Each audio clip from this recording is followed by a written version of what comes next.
अच्छा, इतनी diverse field में आप काम कर रही हैं तो चीजों को किस तरह हैंडल आउट करती हैं? नेचुरली मैनेज हो जाता है हैंडल आउट, क्योंकि जब आपका किसी चीज में पैशन होता है ना तो आई डोंट थिंक आप कभी बोर होते हैं, उससे आपको तो और आता रहे। बहुत सी लड़कियां हैं, अगर वो सक्सेसफुल नहीं हो पा रही तो कहती हैं भाई हमें कामयाब होने की क्या जरूरत है, हम किसी कामयाब मर्द को ढूंढ लेते हैं। ये वाली चीज, ये माइंडसेट मुझे समझ नहीं आता, क्योंकि मुझे नहीं पता है कहाँ से आता है। जो वुमेन जो है प्रोफेशनल मतलब पेस में आना चाहती हैं तो उनको कोई एडवाइस आप देना चाहिए? कॉन्फिडेंट होना पड़ेगा बहुत ज्यादा। प्रोफेशनल फील्ड में अगर आना चाहती है तो स्किल्स डालें अपने अंदर, स्किल्स के बगैर कुछ भी नहीं है, आप चाहे वो वुमेन में कोई भी हो।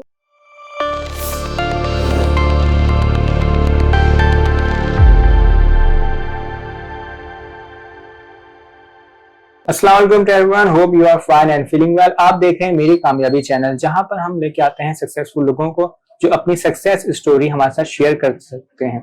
तो आज हमारे साथ जो गेस्ट मौजूद है वो किसी तारुफ की मोहताज नहीं है। She is very multi talented Javeria Kamran, जो कि प्रोस एंड प्रोफाइल की फाउंडर हैं, ब्रांड एम्बेसडर हैं और फाइनेंस से लेकर रिक्रूटमेंट ड्राइव तक काम कर रही हैं और बहुत ही मल्टी टैलेंट है। तो जानना चाहेंगे इनके सफर का आगाज कैसे हुआ और क्या हर्डल्स इन्होंने फेस किए। इसके साथ इनके लिंक्डइन पे भी बहुत ज्यादा फॉलोवर्स हैं, तो पूछेंगे भाई आप भी कैसे फॉलोवर्स इंक्रीज कर सकते हैं। So let's start our show.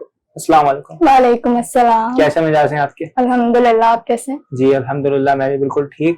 और बहुत शुक्रिया कि आपने अपना कीमती वक्त हमारे लिए निकाला। नहीं, आपका शुक्रिया, thanks for having me. Thanks. अच्छा, मुझे ये बताइएगा कि आपका इस फील्ड में आने का मतलब कैसे इरादा हुआ और क्या ड्रीम था आपका बनने का? अच्छा, फील्ड ये सब नेचुरली हुआ, लेकिन फील्ड में आने का इरादा नहीं था। बेसिकली मैंने लिंक्डइन पे प्रोफाइल बनाई थी, तो वहां पे मैं अपनी अचीवमेंट्स या छोटा वर्क जो भी है वो शेयर करती रहती थी। तो वहां से मुझे पता लगा कि वहां से क्लाइंट्स आते हैं कुछ। मेरे पास नोटिफिकेशन आया था वहां पे सर्विस पेज पे, तो वहां से मैंने जो है प्रोजेक्ट्स लेने शुरू किए विदाउट एनी पेड थिंग।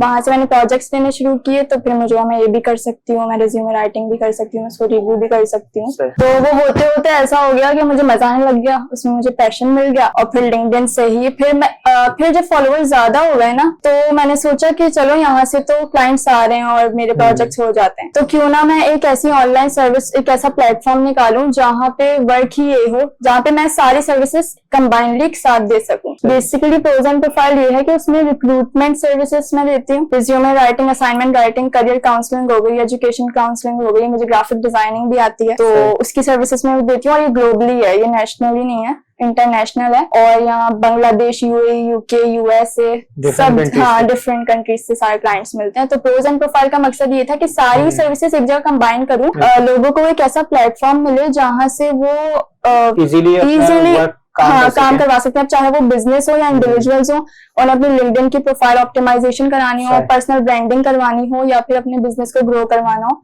तो वहां से वो लोग ये करें कि रीच आउट करें, उनको पता हो भाई ये सर्विसेज ये लोग देते हैं प्रोज एंड प्रोफाइल वाले। तो ये था। अच्छा, कभी ऐसा भी हुआ होगा जब आपने स्टार्ट किया होगा, आपने अनपेड किया, फिर पेड काम स्टार्ट किया, तो उसके बाद जब पेड स्टार्ट किया तो वास्ट टाइम जो है कुछ इसमें स्कैम भी हो जाते हैं, इस तरह का फेस करना पड़ा? अल्हम्दुलिल्लाह अब तक तो नहीं। अच्छा, अनपेड मैंने किया नहीं, शुरू से एक प्राइस रखी, लेकिन बहुत प्रोज एंड प्रोफाइल की स्पेशलिटी ये है कि बहुत रीजनेबल प्राइस है, चाहे आप इंटरनेशनली बात करें या नेशनली, और काम आपको जितने आप चेंजेस करवा लें उसके लिए एक्स्ट्रा चार्जेस नहीं देने पड़ते, आपको बहुत रीजनेबल प्राइस में सब मिलता है। लेकिन स्कैम वगैरह अल्हम्दुलिल्लाह नहीं फेस करना पड़ा, ना मैंने किसी को करने दिया।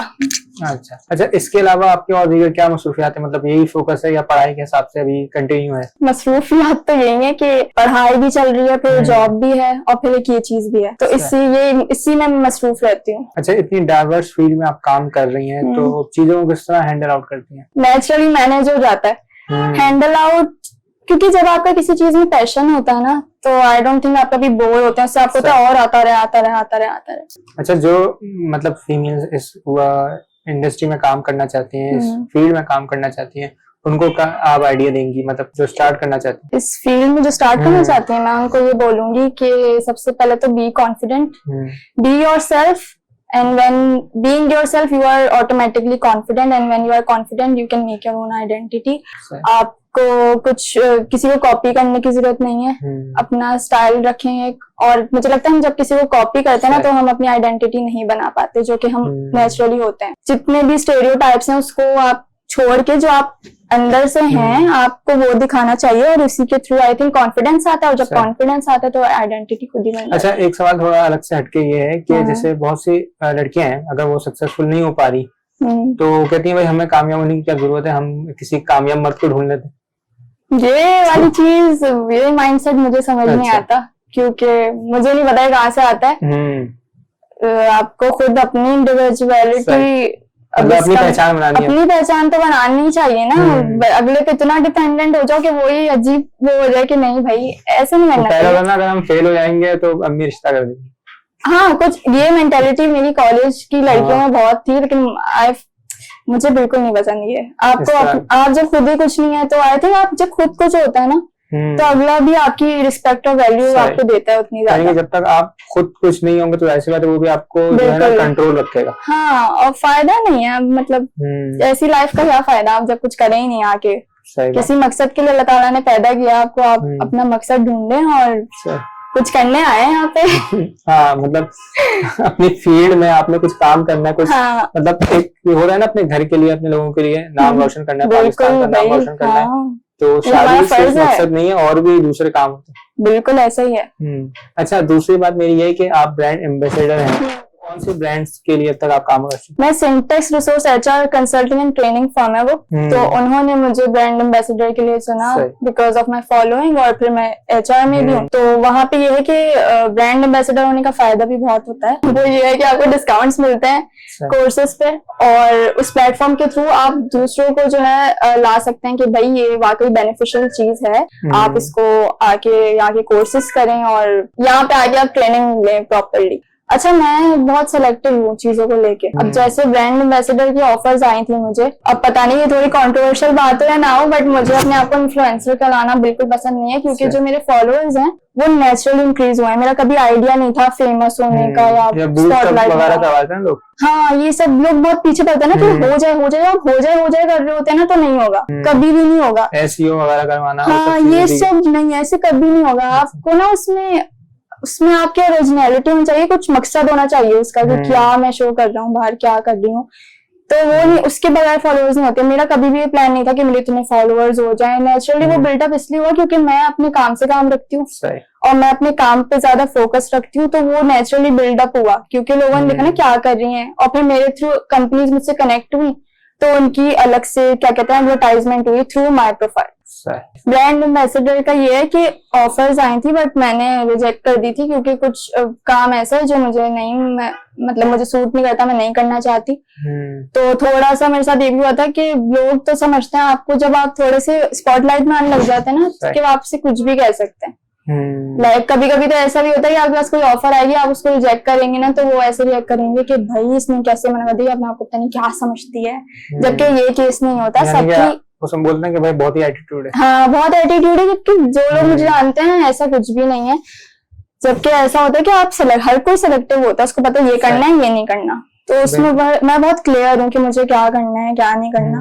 कुछ बीच में तो मेरा बहुत अपसेट हुई थी, 2-3 मुझे ऐसी ऑफर्स आई थी थ्रू इंस्टाग्राम एंड लिंक्डइन कि आप ना हमारे ब्रांड एम्बेसडर बन जाओ, यही आपको करना होगा। अभी बीच में एक ऐसा केस हुआ था, एक CEO ने मुझे रीच आउट किया, एंड मैं नाम नहीं लूंगी उनका, लेकिन मेरा बहुत वर्स्ट एक्सपीरियंस था। उन्होंने मुझे रीच आउट किया फॉर पॉडकास्ट होस्ट। मैंने कहा ओके चलेंगे तो अच्छा होगा, और ये वो कहने लगा मैंने इतना आईफोन ये वाला लिया है, ये वाला कैमरा है, ये है वो है। मैं भी एक्साइटेड हो गई कि सही है, होस्टिंग तो मुझे पसंद है। उन्होंने क्या किया कि वो सैटरडे को ना आप गूगल मीट कर लें, सैटरडे को आप फ्री हैं तो हम ना मीटअप कर लेते हैं कहीं पे। तो इस टाइम ईद आ रही थी, तो मैंने कहा नहीं मीटअप तो पॉसिबल नहीं होगा, आप गूगल मीट कर लें, क्योंकि गूगल मीट की मुझे थोड़ी मतलब आदत सी है कि होता रहता है, क्लाइंट्स होगा ये वो। तो उस पर उन्होंने क्या किया, ईद की बोले ईद का सेकंड डे बेस्ट रहेगा, आप मीटअप कर लें कहीं पे ये वो। मैंने कहा नहीं, ईद आप ईद तो फैमिली के साथ होती है, आपको कहीं जाना है आना, आप कैसे बिजनेस, हाँ, और हर वक्त थोड़ी प्रोफेशनल रहेगा इंसान कि आप ईद पे आप जाके मिल रहे हैं और ये वो।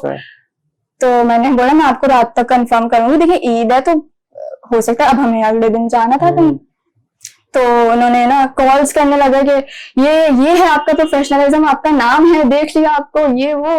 इतना मुझे अजीब सा लगा। मैंने कहा देखिए मैंने आपको एक चीज कंफर्म ही नहीं की, तो आप कैसे ये बात कर सकते हैं। आपने एग्री नहीं किया तो? एग्री ही नहीं किया। मीटअप और गूगल मीट से वो आ ही मीटअप पे गए कि नहीं गूगल मीट छोड़े, मीटअप वो ईद मीटअप चाह रहा वो हाँ ईद मीटअप हो गया। मैंने कहा अगर आपको यही बात करनी है कि कैसे होगा शो का, ये है आप रेडी हैं हर चीज, मुझे आगे तो सिर्फ होस्टिंग करनी उन्होंने कहा था। तो मैंने कहा इसमें कोई इतनी बड़ी बात नहीं है, आप गूगल मीट नहीं देखिए लाइट के इश्यूज हैं कराची में, इतने इश्यूज हैं लाइट के, ये वो। फिर मैंने कहा नहीं, फिर मैंने कहा नहीं जब ये स्टार्टिंग में ऐसे कर रहे हैं तो आगे काम करना तो मेरे लिए बहुत मुश्किल है, मैं कंफर्टेबल ही नहीं होंगी। क्योंकि आप एक मीटअप को एक वो बना लिया आपने कि नहीं आप आए जब भी बात होगी, देखिए इन पर्सन ज्यादा सही रहता है, तो मुझे बहुत ऑड लगा तो मैंने वो मना कर दिया। तो आप ये नहीं समझे किसी को आप ऑफर कर रहे हैं तो भाई वो उस पे उसको करना ही है, उसकी मर्जी है। मतलब अगर आप किसी को ऑफर कर रहे हैं ये नहीं कि आप उसको कंट्रोल कर रहे हैं। बिल्कुल ऐसे। अच्छा, इसके अलावा आप क्या समझती हैं कि आपका जो सपोर्ट सिस्टम है, मतलब आप अभी मतलब इतने सक्सेसफुल जर्नी लेके चल रही हैं, तो बिहाइंड द बैक कौन है आपके? मम्मा मेरी इंस्पिरेशन, मेरी सब कुछ मेरी मम्मा है, मेरी सपोर्ट सिस्टम मम्मा है। मम्मा जिस चीज को हाँ कहती है मैं वही करती हूँ, वो बोलती है ये नहीं करना तो मैं उसको नहीं करती। सबसे पहले कोई भी प्रोजेक्ट आता है कुछ भी आता है तो मैं मम्मा के पास लेके जाती हूँ, मम्मा ये है। अब ये पॉडकास्ट भी बना रही थी, मैंने पहले मम्मा को दिखाया, ये है, मैंने डायरेक्टर की प्रोफाइल दिखाई तो मैंने कहा नहीं ओके ठीक है कर लो। यानी मम्मा की तरफ से अप्रूवल में? हाँ मम्मा बहुत जरूरी है, मम्मा की तरफ से अप्रूवल। और ऐसे पहले 1-2 ऑफर्स हैं जिसमें एक ऑनलाइन पॉडकास्ट थी और वो जो ऑनलाइन आप लेते हैं, और एक इन पर्सन थी, तो वो मम्मा ने मना कर दी मुझे। मम्मा ने कहा नहीं आई डोंट फील के तुम्हें जाना चाहिए, तो मैंने कैंसिल कर दिया वो। मुझे ये बताएगा कि आपकी लाइफ में अब तक मीनिंगफुल सबसे अचीवमेंट कौन सा ऐसा मूवमेंट था जिसको आप बताना पसंद करेंगे? 2-3 है मीनिंगफुल। कोई मतलब 1-2 बता सके? जब मैं ICM में अपने ही इंस्टीट्यूट एज अ नॉमिनी गई फॉर HR अवार्ड्स, वो मेरे लिए बहुत मीनिंगफुल अचीवमेंट थी। दूसरी ये जब I was invited as a guest speaker at Beyond the Wallet KUBS में, तो उस वक्त कुछ किया है। और तीसरी तो ये है मीनिंगफुल अचीवमेंट मेरी है, जो कमेंट्स और जो DMs आते हैं ना मुझे डेली, वो तो ऐसे हैं कि लोगों को लगता है कि वो सिर्फ कमेंट कर देते होंगे, लेकिन मेरे लिए बहुत मायने रखता है वो। वही मेरी मोटिवेशन भी वही है। अभी कल परसों भी ऐसे DMs आए हुए थे, कमेंट्स, और वो जितना लोग प्यार देता है ना वो मेरी मीनिंगफुल अचीवमेंट है। अच्छा, कोई ऐसा फेस जहाँ थोड़ा सा कभी लाइफ में अप एंड डाउन होता है तो उसको कैसे टैकल किया आपने? अप एंड डाउन मतलब फेलियर कभी फेस हुआ या फेलियर को तो मैं एज अ लेसन लेती हूँ, फेलियर को मैं एज अ लेसन लेती हूँ। हमारे यहाँ बहुत से लोग अगर फेलियर आते हैं तो स्टेप बैक हो जाते हैं या फिर डिप्रेशन में जी वैसा ही है। बहुत ज्यादा ये नहीं होना चाहिए। फेलियर को एज अ लेसन ट्रीट करें, उससे सीखें कि क्यों हुआ ये, और अगली बार, क्योंकि आप जब तक सीखते नहीं है वो रिपीट होता रहता है, और रिपीट होता रहता होगा तो सक्सेसफुल तो होने से रह गए। फेलियर को एज अ लेसन ट्रीट करें, उससे सीखें कि अब ये गलती हो गई, अब ये दोबारा नहीं होगी। उसको यही फेलियर आता है इसीलिए आपको सिखाने के लिए, अदरवाइज फेलियर होता ही क्यों, सक्सेसफुल होते सब। अच्छा, जो वुमेन जो है प्रोफेशनल मतलब पेस में आना चाहती हैं तो उनको कोई एडवाइस आप देना चाहें? कॉन्फिडेंट होना पड़ेगा बहुत ज्यादा, ये एडवाइस दूंगी। और प्रोफेशनल फील्ड में अगर आना चाहती है तो स्किल्स डालें अपने अंदर, स्किल्स के बगैर कुछ भी नहीं है। आप चाहे वो वुमेन में कोई भी हो, कोई भी प्रोफेशनल फील्ड में कुछ एक्सेल करना चाहता है तो विदाउट स्किल्स आप नहीं कर सकते, बिल्कुल भी नहीं कर सकते। कोई भी फील्ड, अकाउंट्स है, फाइनेंस है, HR है, ऑडिट है, तो उसमें आपको स्किल्स आनी चाहिए। नए सॉफ्टवेयर आ रहे हैं, एडवांसमेंट आई है, टेक AI है, टेक्नोलॉजी आ रही है, आपको साथ साथ अपग्रेड होना है। आप नहीं होंगे तो आप पीछे रह जाएंगे वहीं। अच्छा, AI से कितना इन्फ्लुएंस हुआ है फील्ड के अंदर काम के हवाले से? अच्छा, AI वैसे मैं प्रेफर नहीं करती। ChatGPT लिखने में, लोग तो अब लिखने में भी ChatGPT करते हैं। AI का फायदा ये हुआ है कि आपको AI की प्रॉम्प्ट्स अगर यूज करनी आ गई ना तो you can do wonder. AI के बगैर कुछ अब पॉसिबल नहीं है, but you can do wonder. चीज ये है कि प्रॉम्प्ट हम कैसा दे रहे हैं। हाँ, मतलब AI का ये भी कोर्स है कि लोगों को AI में ये चाहिए होता है कि कंटेंट लिख के दे दे, लेकिन उसको इंस्ट्रक्शन देनी नहीं आती। इसके भी कोर्सेज होते हैं जो मैंने एक किया भी था कि बिगनर लेवल पे, कि आपको AI यूज करना आना चाहिए, बेसिक लेवल है। तो AI का ये, अच्छा मैं तो पिक्चर्स हो गई या कुछ हो गया उसमें AI यूज नहीं करती, वो फेक लगता है और रिकमेंड भी नहीं करूंगी। लेकिन हाँ, अगर कुछ सीखना है उसके लिए आप AI का पहले बेसिक लेवल कुछ कोर्स करें, ताकि आपको पता लगे कि AI को कमांड देनी है तो कैसे देनी है, वरना वो कुछ और ही रिस्पॉन्स करेगा। कुछ और ही रिस्पॉन्स करेगा वो। तो एक बेसिक लेवल पे पहले AI को सीखें, फिर यूज करें। और हमारे तो ChatGPT से लोग तो घरों के मशवरे भी सॉल्व करते हैं। हाँ, जो खड्डे चल रहे हैं बातें भी, ये तो वो तो लड़ाई करवा दी AI। आपने कभी एक्सपीरियंस किया ये AI को उससे कुछ बातें की हो? नहीं, ये मुझे ना थोड़ा अजीब सा थोड़ा मेरा माइंड है। मुझे लगता है कि अगर मैं पर्सनल उससे कुछ शेयर करूंगी ना, मेरा वो डाटा नहीं जा रहा है बोलेगा। वहाँ पे, चाहे मैं पिक्चर डालूंगा या कुछ भी, मुझे लगता है नहीं, ये कभी तो आपकी अगर बहन से लड़ाई हुई या कहीं अम्मा से, तो आप वो शेयर कर लो चैट जीपीटी से। जरूरत नहीं है ना, मम्मा है, मम्मा से लड़ाई होगी या बहन से, उन्हीं से शेयर कर दूंगी मैं। सही। एआई को क्या रोबोटिक दोस्त बनाना, अब तो एआई गर्लफ्रेंड वगैरह ये सब चीजें वो चैट जीपीटी वगैरह पे, ये उन लोगों के लिए जो, ये बाहर के लोगों के लिए, हाँ। चाइना वाइना के लिए, हाँ बिल्कुल ऐसे। वो वहीं पे सूटेबल है, पाकिस्तान में एप्लीकेबल नहीं है ये चीज। हम्म। अच्छा, इन दी एंड कोई मैसेज देना चाहें ऑडियंस को? मैसेज ऑडियंस को मैं ये देना चाहूंगी, जब आप कुछ करना चाहते हैं ना, तो लाइफ में अप्स एंड डाउन्स आएंगे, फेलियर्स भी आएंगे, but you have to be confident enough कि आप उसको टैकल कर सकें, और बी फियरलेस। वुमेन्स को मैं ये बोलूंगी, बी फियरलेस, बिल्कुल भी किसी से डरने की जरूरत नहीं है। बहुत सारी खवातीनें इस वजह से आगे नहीं जा पाती, वो उन्हें लगता है कि कहीं पहुंचने के लिए एक सर्टेन लेवल उनको अपनाना पड़ेगा, तो उसकी बिल्कुल जरूरत नहीं है। आप कॉन्फिडेंट रहें, फियरलेस रहें, और मैसेज मेरा यही है कि बी योरसेल्फ, किसी को कॉपी नहीं करें तो आप कामयाब भी हो जाएंगे, फेलियर को एज अ लेसन ट्रीट करें तो आप कामयाब भी हो जाएंगे और पीस में भी रहेंगे। बहुत शुक्रिया जी भैया, आपने Thank you so अपना much. कीमती वक्त हमारे लिए। It's really honour for me and for my entire team. Hmm. तो नाज़रीन, जैसे इन्होंने कहा कि बी फियरलेस और अपने आप पर भरोसा रखें, बिलीव इन योरसेल्फ, तो आप जो है दुनिया की हर फील्ड में कामयाब हो सकते हैं। तो मिलते हैं आपसे फिर किसी नए एपिसोड में, तब तक के रखिएगा अपना ख्याल। अल्लाह हाफिज।